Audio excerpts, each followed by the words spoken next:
Olá, boa noite, boa noite.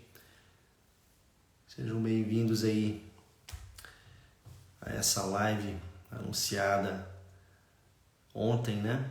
E também hoje pelas redes sociais. Sejam bem-vindos aí, bem-vindas. Hoje uma live diferente, né? Vamos falar para as mulheres. Estão me vendo bem, me ouvindo bem? Amém. Amém, Luziane. Boa noite com Jesus. Amém. Tudo certo, gente? Esperar o Instagram notificar vocês um pouquinho, né? Como é que vocês estão aí? Boa noite, Ângela. A Pamela tem também, Jamile, Beth, Luziane, Manu, boa noite. Boa noite, Luana. Boa noite. Boa noite, Isa. Muito bem, maravilha. Vou pedir para vocês mandarem esse aviãozinho aí embaixo para a gente chamar mais pessoas para participar aqui agora desse momento. Não adianta, bem lembrado, deixa eu fixar aqui, né, Thierry?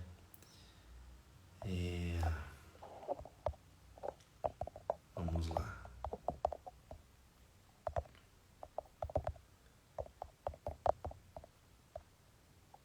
Ok. Pronto. Obrigado por ter lembrado. Fala, Fred, boa noite. Sumiu, Fred. Rosana, boa noite. Vamos lá.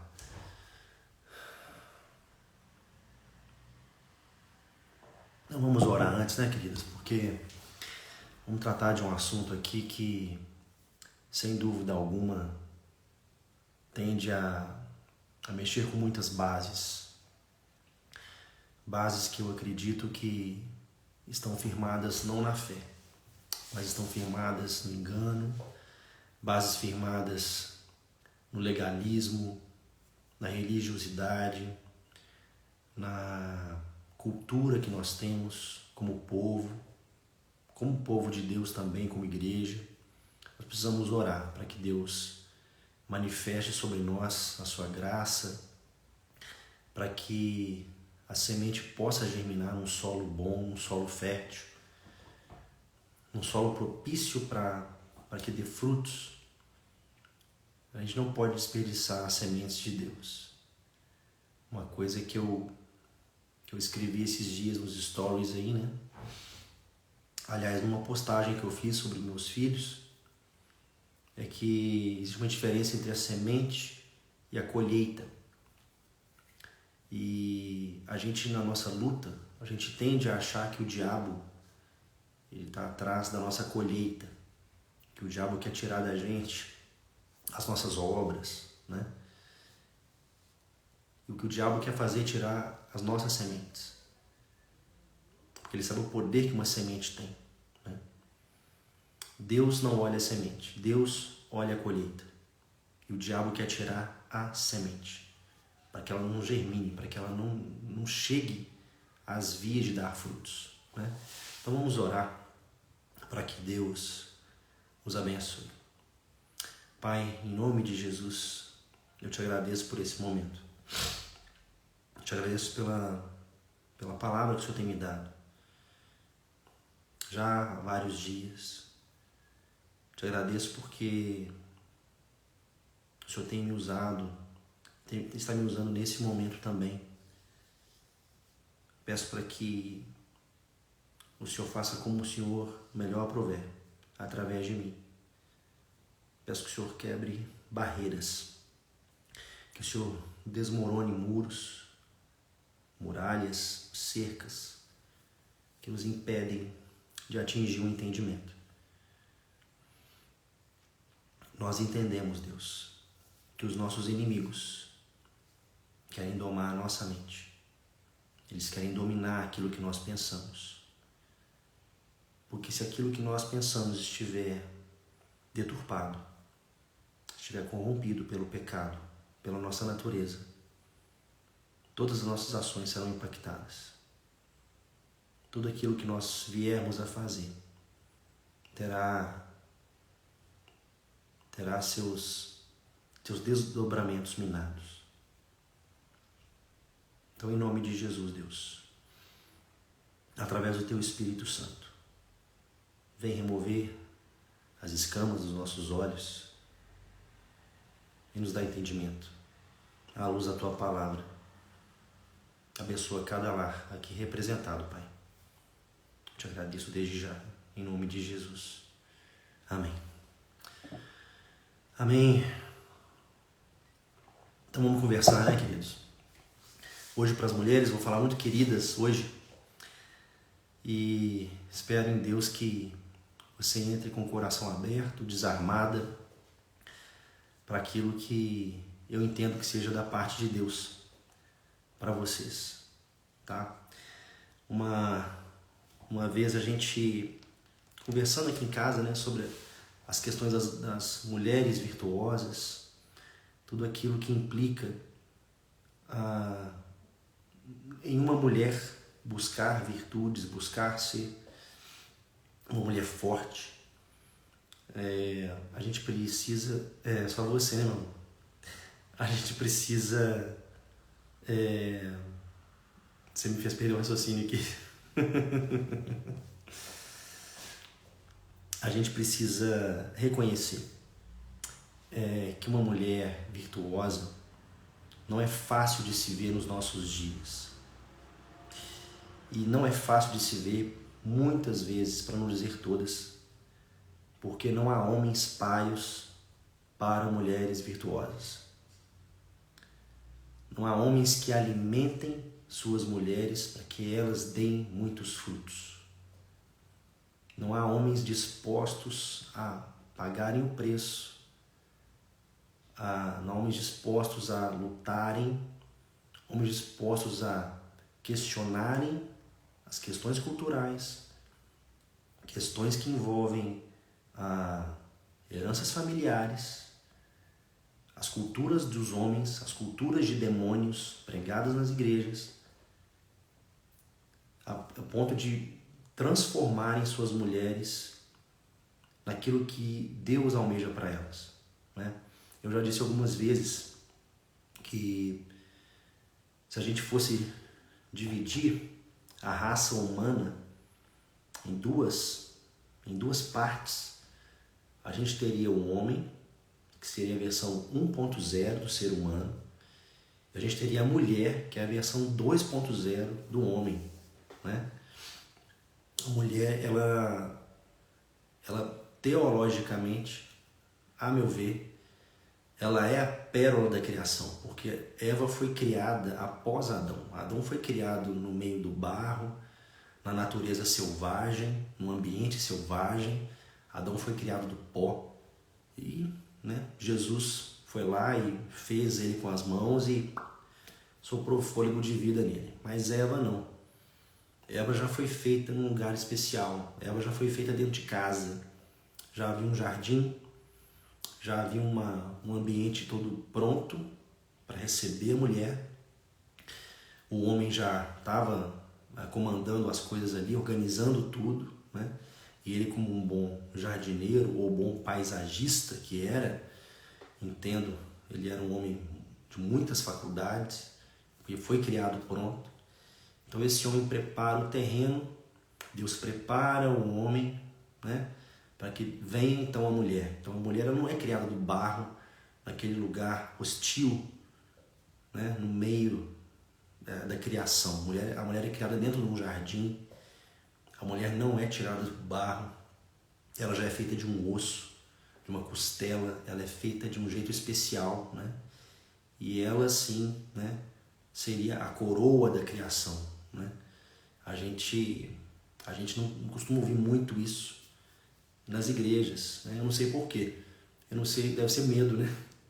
Deve ser medo de as mulheres quererem participar mais, ainda mais, né, das atividades da igreja. Não sei se você já reparou, mas a quantidade de mulheres nas igrejas é tão assustadoramente maior que a quantidade de homens, que a gente só pode concluir duas coisas, né? Ou as mulheres realmente precisam ser pastoreadas além do normal, que eu acho pouco provável, ou as mulheres estão buscando Deus com mais afinco. As mulheres são uma versão melhorada dos homens, né? Esse é o entendimento que eu tenho. Então, para você ser uma mulher virtuosa, uma mulher forte, você pode enfrentar muitas barreiras, né? E infelizmente, a maior barreira que eu entendo que uma mulher tem para atingir a maturidade espiritual, a maturidade de toda a sua essência, a maior barreira que ela tem é o próprio homem. Seja o marido dela, seja um líder dela, um pastor, né? Seja o pai dela. A figura do homem pode ser terrível para o desenvolvimento de uma mulher, né? Por que acontece isso, queridas? Porque nós somos pecadores. Nós temos uma coisa na gente que é terrível, chamada pecado, uma coisa que milita contra o espírito, é uma coisa que para a gente parece fazer sentido, para a gente parece ser normal, é uma coisa que parece que flui naturalmente, não é verdade? Haja visto as nossas reações diante daquilo que nos incomoda, haja visto as nossas reações diante daquilo que não nos apetece, né? Daquilo que não nos sacia. E o homem, quando ele é levado para esse lugar de permanecer no pecado, esse lugar de buscar respostas sem buscar o Senhor Jesus, ele aprisiona as pessoas em volta dele. Eu também, recentemente, né, eu fiz uma transmissão sobre os perigos de uma frustração de um homem para quem convive com ele, né? E, enfim, aqui tem assunto para muito tempo.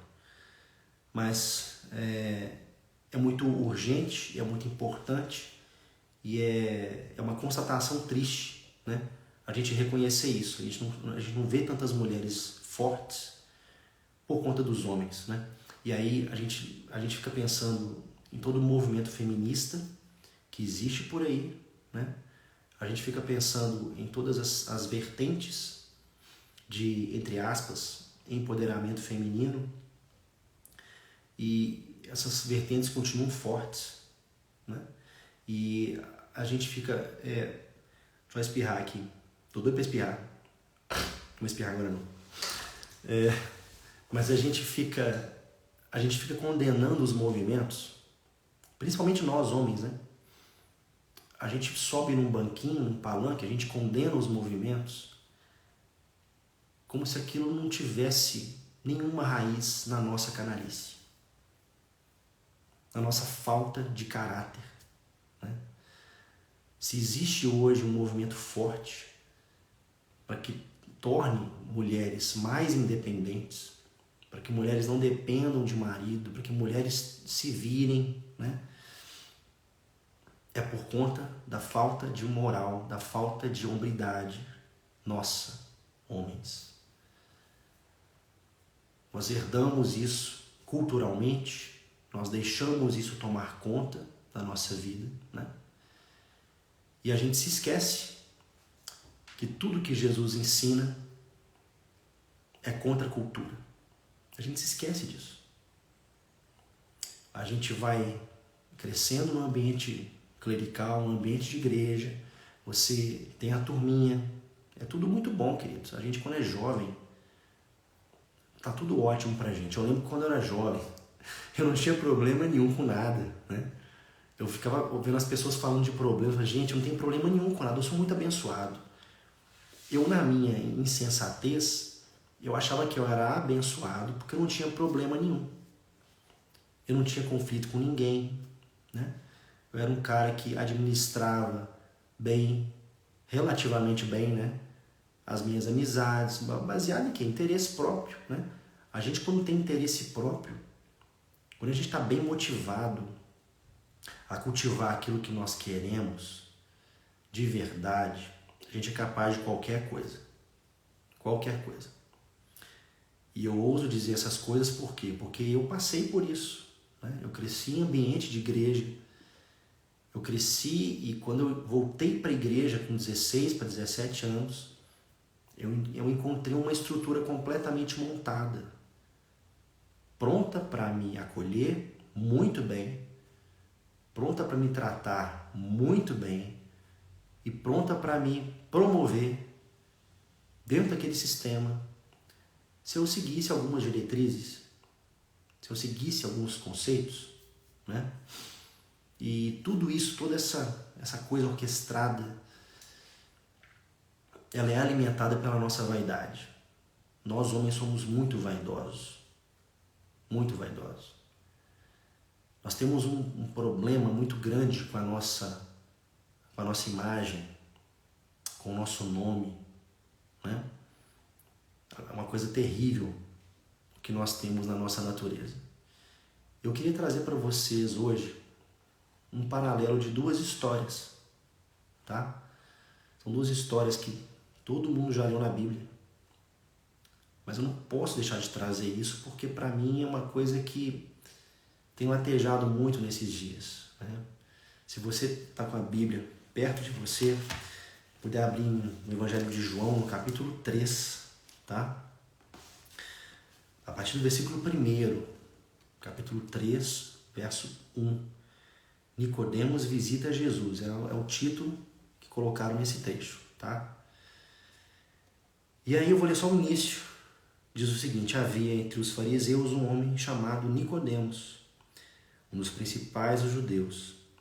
Este de noite foi ter com Jesus e lhe disse: Rabi, sabemos que és mestre, vindo da parte de Deus, porque ninguém pode fazer estes sinais que tu fazes se Deus não estiver com ele.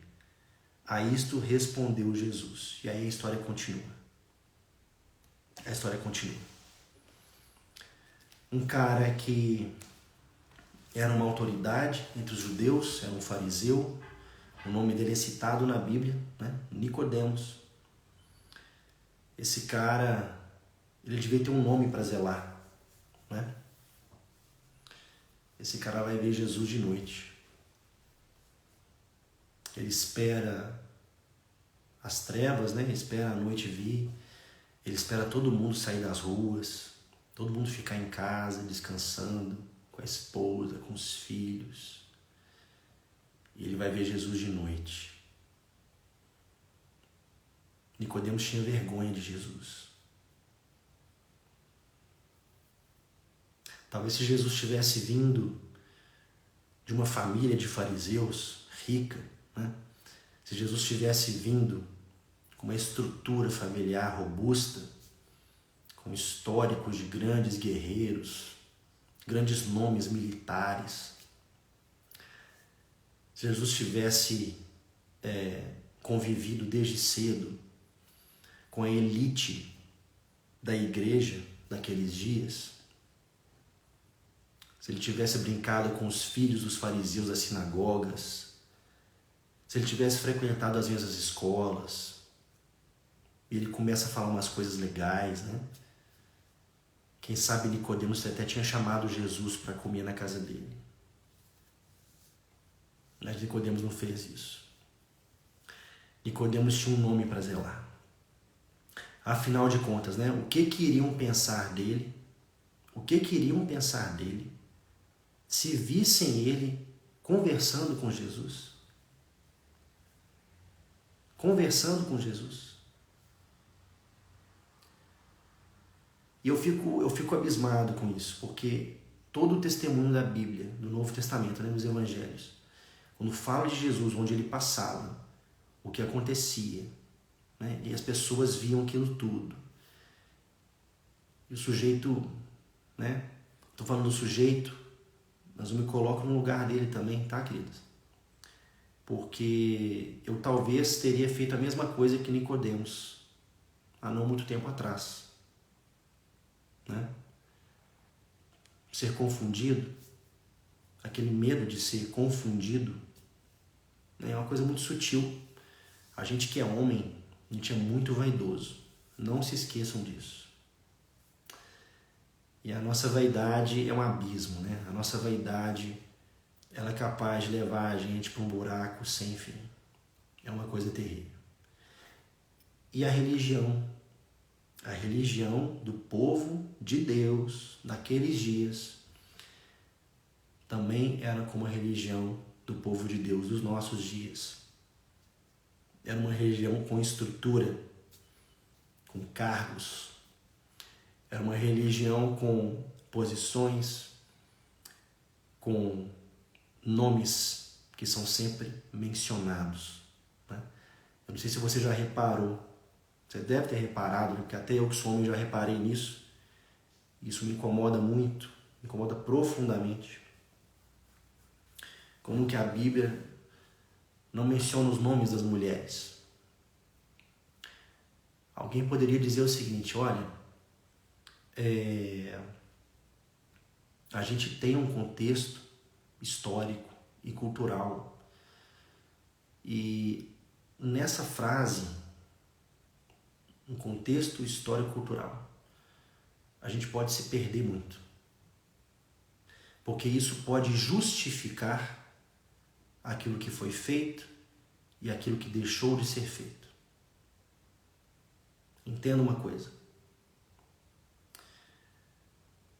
Quando Pedro tem uma visão de um lençol que desce do céu com um monte de animais esquisitos, répteis, né? Que hoje a gente come, mas o judeu não comia de jeito nenhum. Deus teve que preparar ele nesse sonho, para no dia seguinte ele entender que ele ia falar com um cara que não era judeu. Que Jesus tinha morrido também para aquele cara que não era judeu. E até esse cara que era gentio, a Bíblia menciona o nome dele. Cornélio. Ele foi o primeiro gentio a receber o Espírito Santo de Deus. É o que o livro de Atos nos ensina, né? E ele era um homem, e ele recebe o nome dele na Bíblia, né? Cornélio. Cornélio. E aí, eu vou para a segunda história que eu quero compartilhar com vocês hoje. É uma história que, para variar, trata de uma mulher sem nome. Uma mulher sem nome, né? Está lá em Mateus, no capítulo 15. Capítulo 15, a partir do versículo 21. Uma história muito diferente da história de Nicodemos, né? Por que será? Então abre sua Bíblia aí.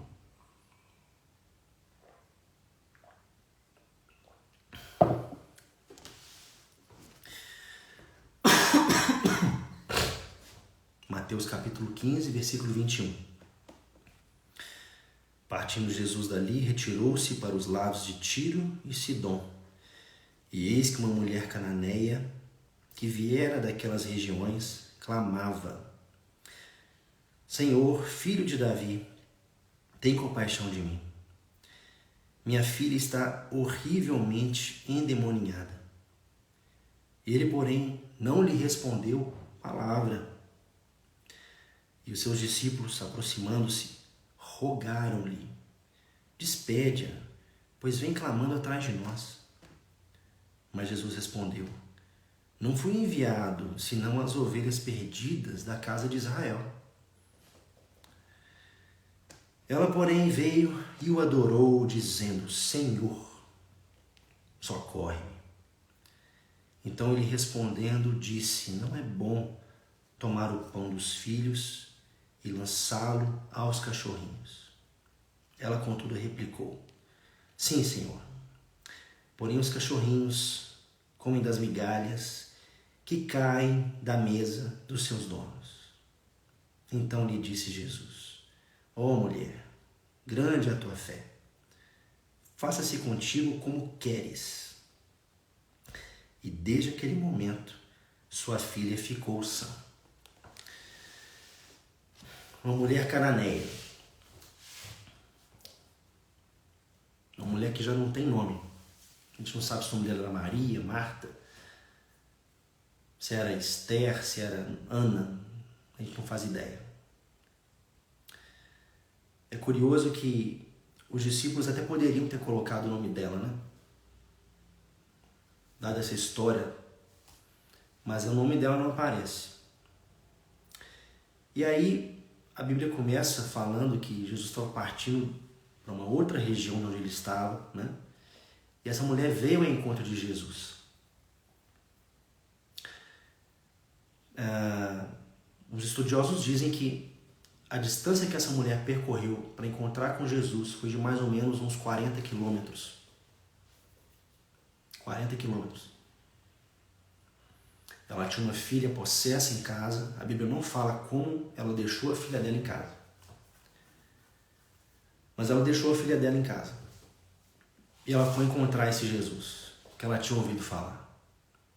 Eu fico imaginando o que levou essa mulher a ir sozinha atrás de Jesus. É claro que ela não foi com uma mão na frente e outra atrás. Ela deve ter ido com um jumento, com um camelo. Ela deve ter levado muita água, né? Grãos, pães. Ela fez uma viagem e ela foi encontrar com Jesus. Eu fico imaginando que durante esse trajeto, porque não tinha GPS aqueles dias, não tinha telefone, né? Então você ouve dizer que Jesus está numa região tal. E tinha saído de tal lugar. E aí você vai caminhando. E você vai parando e vai perguntando. Você ouviu falar de Jesus? Ah, eu ouvi dizer que ele estava a caminho de tal lugar. Né? E vai perguntando, vai confirmando. E para com viajantes no meio da estrada, no meio das rotas, né? No meio das trilhas, no meio das circunstâncias de viagem. Né? Você sabe onde Jesus foi? Ah, ele parece que ele passou uma noite a mais em tal lugar. Ah, que bom. Então, ela continua indo. Né? Essa mulher sem nome. Essa mulher sem nome. E aí ela finalmente encontra Jesus. Ela vê Jesus. Ela sabe de um alvoroço, das pessoas indo, caminhando. O povo acompanhando. Ele está ali. E ela está indo atrás dele. Ela vai indo atrás dele. E ela vira e fala o seguinte: Senhor, filho de Davi, tem compaixão de mim. Minha filha está horrivelmente endemoniada. Ela chama Jesus de filho de Davi. Esse nome que ela traz para Jesus é um nome que Nicodemos não foi capaz de dizer. Ela confere para Jesus um título político de muito poder, de muita autoridade. Ela coloca Jesus num lugar muito acima dela. Ela confere para Jesus um chamado que é digno de Jesus. E ela fala: tem compaixão de mim. Tem compaixão de mim. E Jesus não olha para ela. Ele não olha para ela. Sabe, tem uma angústia que nós passamos quando a gente vive o silêncio de Deus.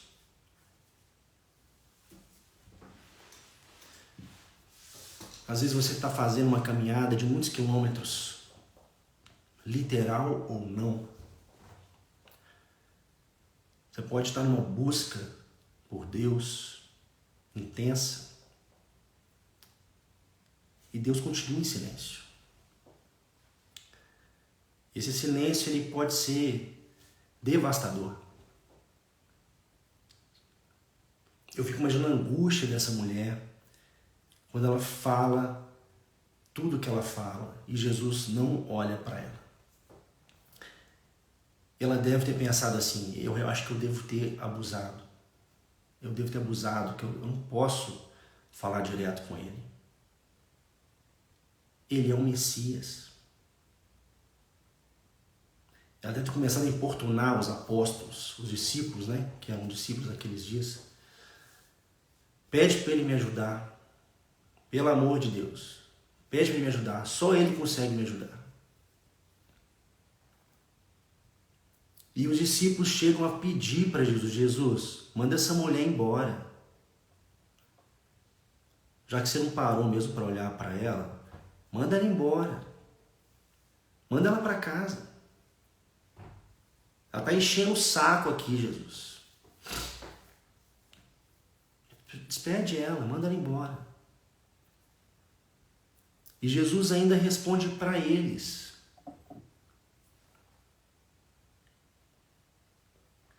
não fui enviado senão as ovelhas perdidas da casa de Israel. Jesus não responde para ela, ele responde para eles.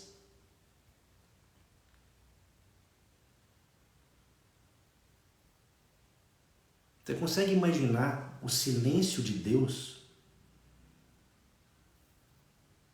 Você consegue imaginar a grandeza de Jesus nessa situação? Você consegue perceber o que Jesus estava tentando ensinar para aqueles homens? Porque logo em seguida, no versículo 25, ela, porém, veio e o adorou, dizendo: Senhor, socorre-me. Aí ela se aproxima de Jesus e ela chama ele de dono. Não é mais um vocativo de homens. Ela chama ele de dono. E aí Jesus se vira para ela.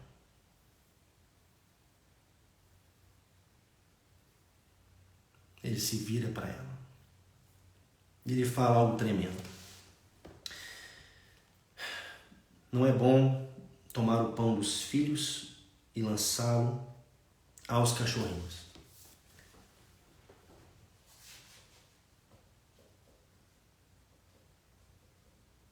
Jesus veio para os filhos. Jesus veio para Nicodemos.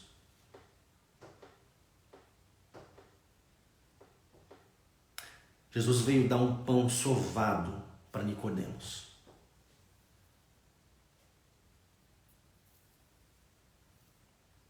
Nicodemos foi ver Jesus de noite.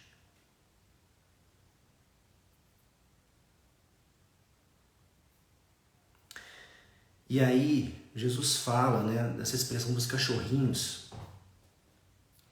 E a gente já viu várias interpretações disso, né? Como se os cachorrinhos fossem aqueles tipos de vira-lata, né, que fica abanando o rabo, doido para você jogar uma coisa na boca dele, né? Todo mundo aqui já viu um cachorro desse na rua. Às vezes você senta num lugar, numa mesa assim na calçada, você tá almoçando, aí vem um vira-latas, né? Ele senta e fica te olhando assim, ó. Sério, né? Tipo assim, deixa eu ver se ele vai olhar para mim aqui, jogar uma salsicha para mim aqui. Mas esse cachorrinho aqui, esse termo que Jesus usa aqui, o que mais se aproxima dele é o nosso pet. É o pet. O cachorrinho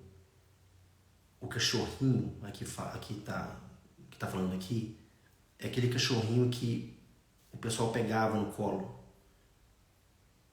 assentado à mesa, e dava na boca dele a comida que estava no prato. Jesus não está chamando aquela mulher de vira-latas.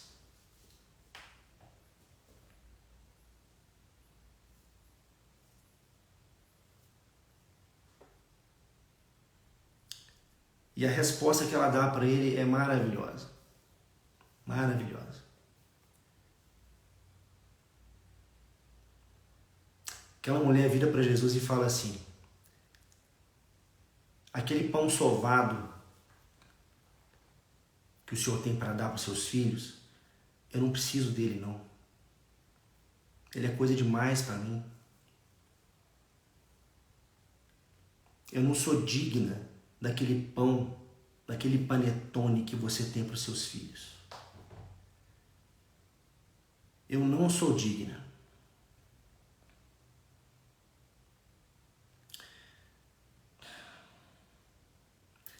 Mas se você der só uma migalha do que está caindo do prato deles para mim,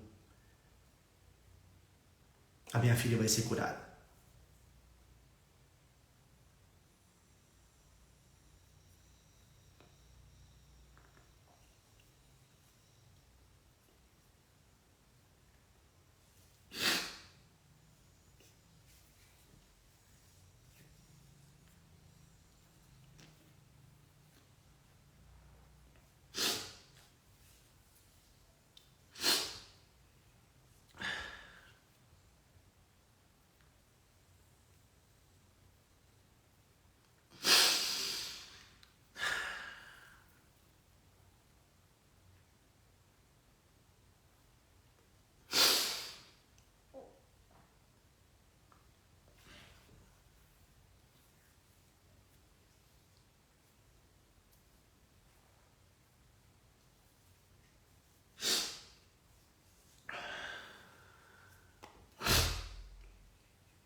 Sou um farelo.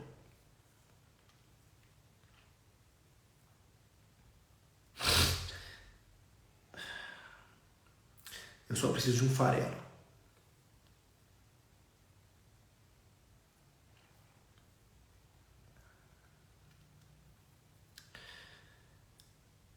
Eu só preciso das migalhas, daquilo que caiu no chão.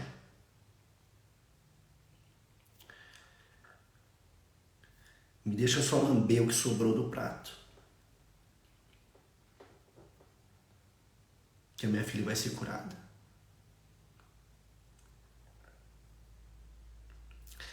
Queridas, a fé dessa mulher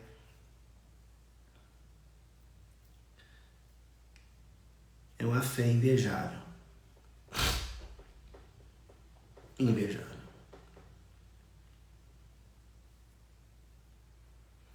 A fé dessa mulher foi tão grande. Jesus não teve que impor a mão sobre a filha dela.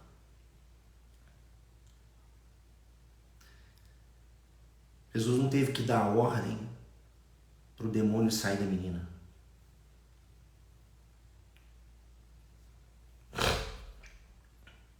A menina não teve que fazer um ritual na casa dela para receber a cura.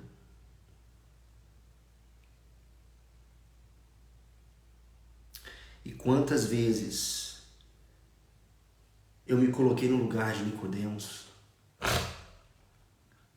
Quantas vezes eu agi como Nicodemos?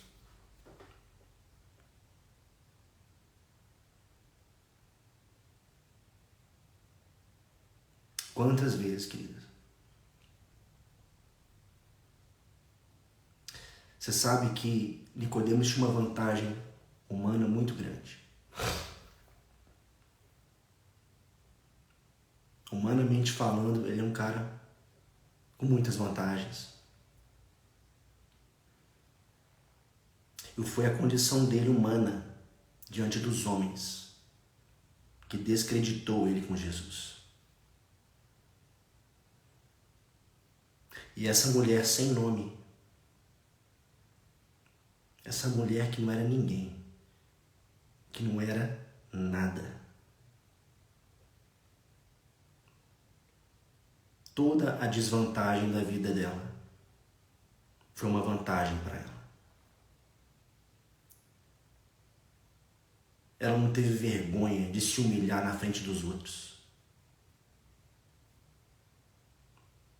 Você consegue imaginar 40 quilômetros? Quem sabe ela estava doida para tomar uma água, para ir ao banheiro, para dormir. Pleno sol do dia, na frente de todo mundo. Não era só os discípulos. Ela vê Jesus de longe, já começa a gritar de longe, desesperada. desesperada.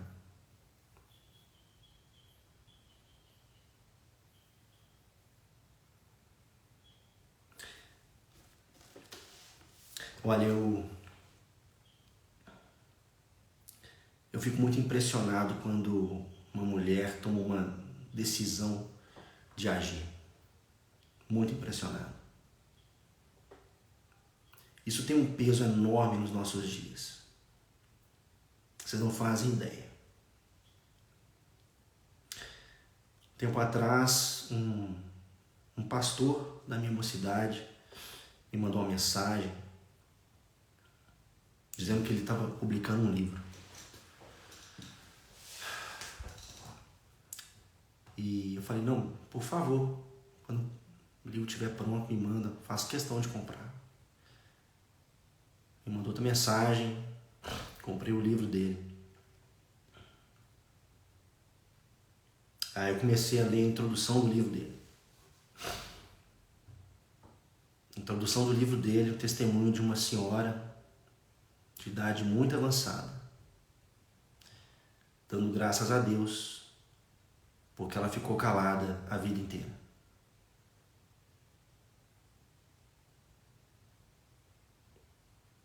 Porque ela nunca teve problema nenhum na vida dela, por ter ficado calada a vida inteira.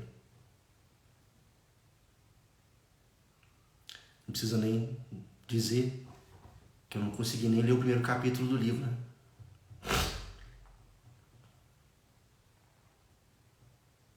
Eu fico horrorizado. Como que até hoje homens querem calar as mulheres. Eu fico horrorizado. Isso é muito demoníaco. Isso é diabólico. Você não pode ficar calada, querida. Você não pode ficar calada.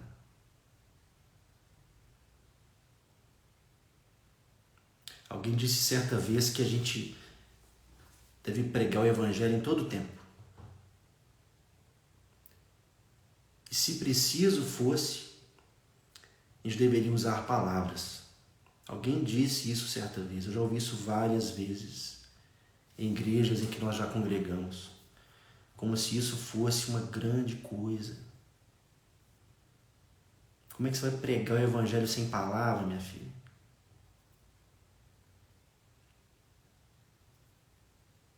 Como é que você quer ganhar teu marido para Deus ficando calada?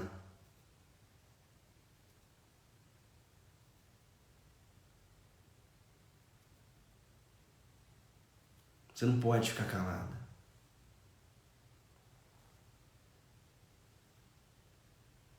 E todos nós temos acesso direto a Deus.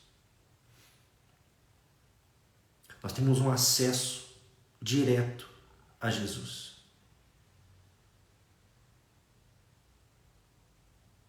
Você entende a profundidade que é isso? Você entende o tamanho do poder que existe nisso? Que se Jesus estivesse aqui hoje, a gente ia ter que dar um jeito de ir a pé até Ele. E ainda correr o risco de Ele não olhar pra gente. E com razão. E com razão. Quem disse que Ele tem que olhar para mim?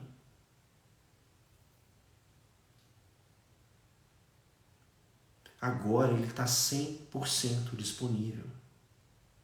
100% do tempo.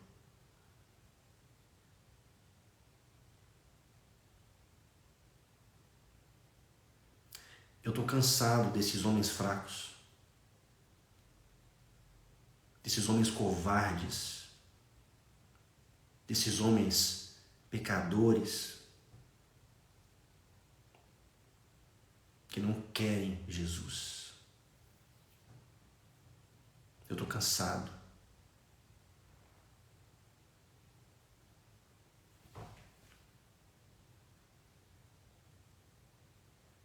Vocês não podem abrir mão de quem vocês são. Elas não podem abrir mão daquilo que Deus pode fazer com vocês. Isso não pode acontecer. Isso é o que o diabo quer. E ele vai usar os homens que influenciam a sua vida para tentar te convencer disso. Que você não tem nome. Que você não tem voz. Que você deve ficar em casa. Ou que você não deve ficar em casa.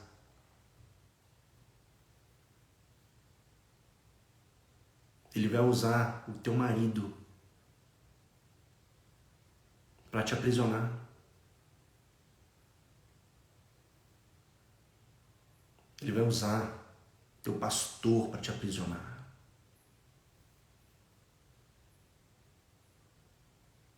Mas deixa eu te contar uma coisa muito boa. Uma coisa que pode abrir muito a sua mente. A sua vida não se resume aos cultos de domingo. Quem você é não se resume a um período de tempo pequeno, num culto público, um dia da semana. Você foi feita para grandes coisas. Grandes coisas. Você é a pérola da criação.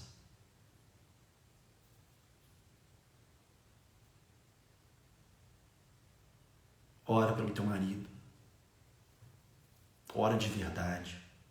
Ora crendo que Deus pode tocar no teu marido. Porque Ele pode. Ele me tocou. Vai tocar seu marido também.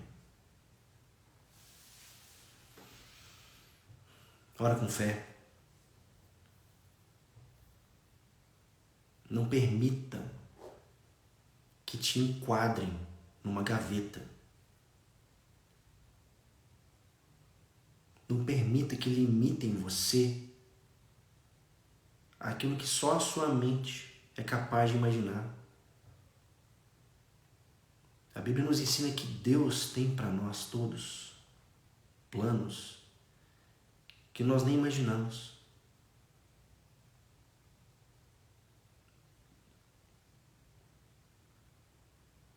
E deixa eu te contar uma coisa para encerrar, porque senão a gente não acaba aqui. Essas mulheres todas que não têm um nome revelado na Bíblia, essas mulheres sem nome, elas têm um nome muito especial. Que a Bíblia ensina lá em Apocalipse que todos nós, quando nos encontrarmos com o Senhor, Ele vai nos dar uma pedrinha branca. E nessa pedrinha tem um nome que só você e Deus saberão qual é. Um nome que diz quem você é para Deus. Ora, se nós vamos ganhar um novo nome na eternidade, não faz diferença nosso nome nesse mundo. Não faz diferença se o seu nome está escrito ou não num livro ou em atas. Porque essa pedrinha, ela vai vir do próprio Deus. Você tem um nome muito precioso. Amém. Gálatas 3:28, quando ela colocou aqui, não há judeu nem grego, escravo nem livre, homem nem mulher, pois todos são um em Cristo Jesus. Amém, queridas? Que vocês não desanimem, que vocês fiquem firmes e não Não fiquem acanhadas pelo que vão dizer de vocês. Existe uma realidade espiritual ao nosso derredor em todo o tempo. E é nessa batalha que a gente deve ser conhecido.